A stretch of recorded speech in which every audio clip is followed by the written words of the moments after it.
The Steam Deck is one of, if not the most recommended PC handhelds on the internet today.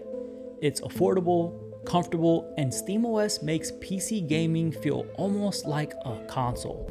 But for the first time, there's a handheld that might actually be better, without abandoning what makes the Steam Deck great. This is the Lenovo Legion Go S, the first handheld to ship right out of the box with SteamOS.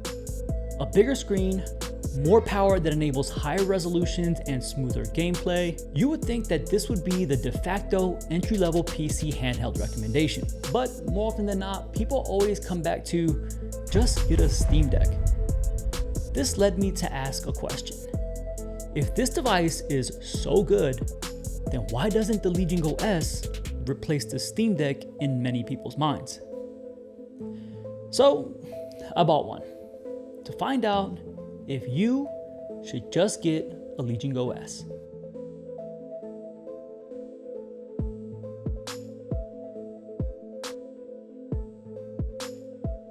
Before we talk about what this device is, maybe we should talk about what this device isn't. This isn't a Steam Deck.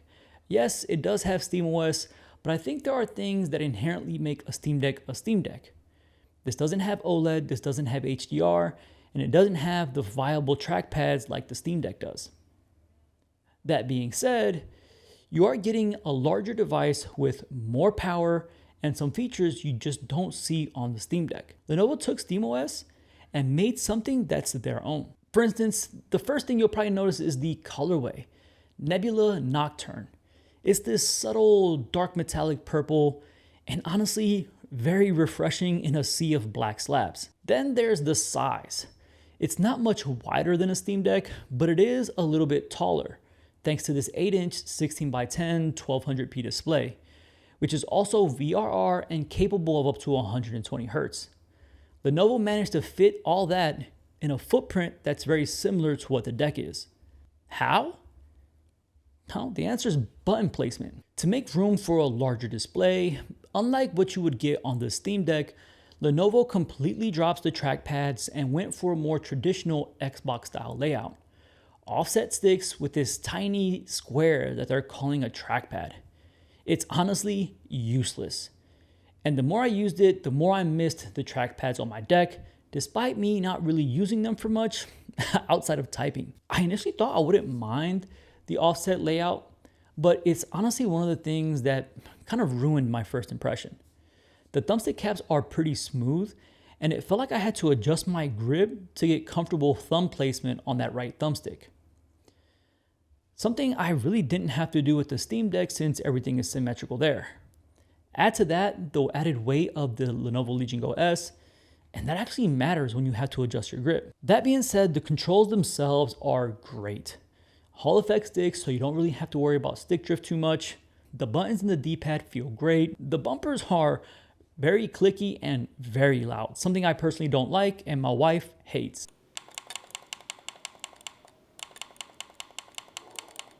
But the triggers are where you start getting some of those additional features that you don't get on the Steam Deck.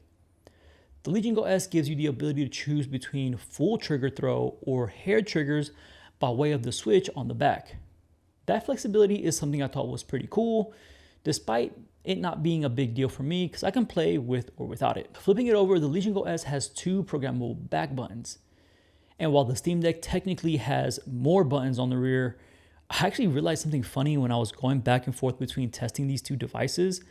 I really could not remember what half the buttons were mapped to on the back of my Steam Deck.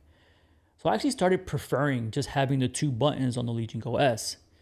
But I guess more options are technically better than less, so this is more of a me problem anyway. Now the biggest difference came about when I powered this device on. One thing was immediately obvious. This screen is sharp. No, you're not getting OLED. No, you're not getting that crazy brightness out of HDR, but it is very smooth and crisp. While the Steam Deck is rocking a slightly smaller display and it's 800p, the difference is actually really noticeable. When playing the same games on both devices, you can see that the Legion Go S is considerably sharper, especially when you start looking at text. But with that said, while having a higher resolution display doesn't necessarily make for a more immersive experience than the Deck, games just do feel better on the Legion Go S. Why? Because of power. You see, this is the Z1 Extreme model, and the performance jump here is undeniable. I get higher resolutions with more stable frame rates, less compromise. I'm not having to dig through graphics to just turn things down. When it came to playing similar titles on both devices, you can see that I'm able to run these games at higher resolutions with equal to, if not better, performance. Not just that, but the extra headroom completely changed what I was willing to install on this device. Games I wouldn't attempt on installing on my deck, things like Black Myth Wukong and Helldivers 2, they ran incredibly well on the Legion Go S without having to spend any time in the settings. That to me is a big deal because it goes from being something that I have to tinker with to something I can just pick up and play. That's not to say that you can't do that with the Steam Deck, because a lot of games run great on the Steam Deck. But for those bigger titles, it makes a lot of difference. But if I'm being honest, everything isn't sunshine and convenience with the Legion Go S. Battery life, arguably worse than the Steam Deck. Though I could get better performance out of lighter titles by making adjustments in the settings, at that point, if I'm adjusting things down to get the same performance as the deck, then what's really the point here? But one of my biggest complaints with the Legion Go S is the noise. Between the fans and the vibration motors, this thing is loud. This thing loves to kick on full kill for no reason at all. And when it comes to the haptics, those things are not subtle either. You can legit hear me playing this thing down the block because of the noise between the fans and the vibration motors. But if I'm being honest, none of that felt like a deal breaker to me. Even the ergonomics I complained about earlier can be fixed with something like a grip case whenever Dbrand sends it to me. And even though the battery life is worse, it's kind of to be expected because we have more power under the hood. It's like expecting my V8 to last as long as my 4-cylinder. That's just not happening, especially because I got my foot on the gas.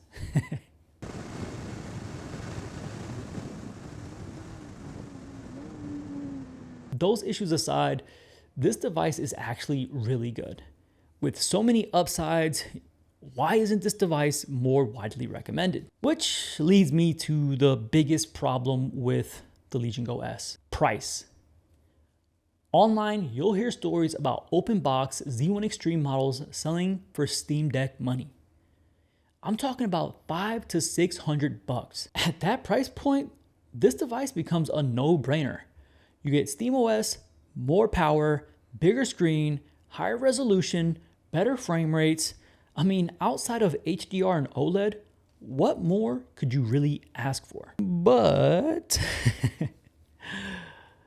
new, you're talking about anywhere between $750 to $900, depending on the retailer and what sales may be going on at the time.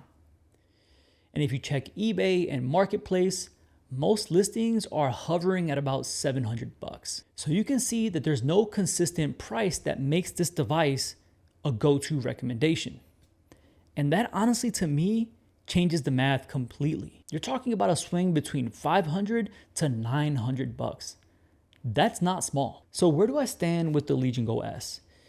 And honestly, as someone who only recently got a Steam Deck, and I'm still completely in love with my Steam Deck, I did not expect to like this, especially because it doesn't have OLED or HDR, and the ergonomics just aren't as nice to me as the Steam Decks. But if I'm honest, the more time I spent with the Legion Go S, the more I gravitated towards wanting to play on this over my deck. In a lot of ways, this is a better experience than the Steam Deck.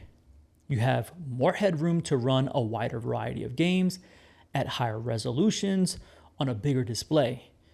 So there's no doubt that in the case of the Legion Go S, performance makes a huge difference. But the price to me matters more. And is that price difference worth the performance upgrades? At full price, I really can't recommend the Legion Go S at $900. Like, that's wild to me. I'll take 2 Steam Decks over one Legion Go S so I can play with my son. Not to mention that there are other Z1 Extreme handhelds that cost less, and you can just install Bazzite or SteamOS yourself on those options. And it's not that difficult. There are plenty of YouTube videos and tutorials on how to get that done. But If you can get a Legion Go S with the Z1 Extreme for around $600 and you don't care about OLED, you don't care about HDR, especially if you don't care about trackpads, skip the deck and just get a Legion Go S. But let me know what you guys think down in the comments below. Do you think the Legion Go S should be the de facto recommendation for PC handhelds? Or is the Steam Deck still the GOAT in your opinion? I know for me personally, as a Steam Deck fan, I'm excited for what the future holds. If I can get an 8-inch OLED 1200p Steam Deck with a Z1E, or hopefully by then something more powerful out of a deck-shaped device, I would be extremely happy to fork over my money, especially if Valve can manage to keep it at the same price point. But that's it for me today, guys. Thank you guys so much for watching. I'm incredibly hyped that we made it over 1,000 subs. I do appreciate the incredible support I've gotten on this channel. And if you enjoyed the video, please hit the like button. And if you're not already, consider subscribing to the channel. I'll catch you guys in the next one.